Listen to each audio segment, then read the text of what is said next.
Sir, magandang araw. Ikaw ba si Mr. Reyno? Yes, sir. Sir. Bago tayo magsimula, sir, nais kong magpakilala.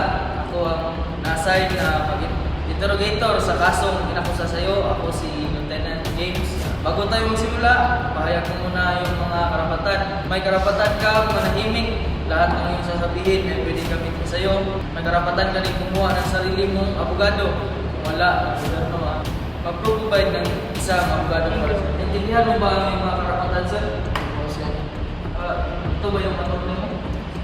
Ako po si Atty. Wong. Sir, bago tayo magsimula, sir, gusto yung pakiramdam mo. Ano yung pakiramdam mo ngayon? Nakabahan ako, sir.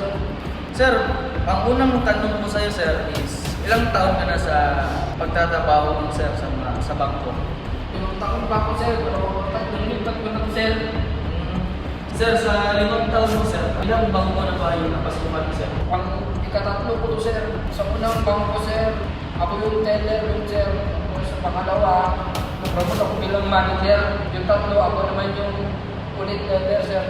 Sir, so based sa aming report, sir, ikaw ay nakasuhan sa pag-counterfeit na isang pera. May isang CCTV na nakita, na ikaw daw yun na nakita. At yung amo mo nasabi na yung kanya yung lugi daw kasi may mga pera na hindi na marimit mo.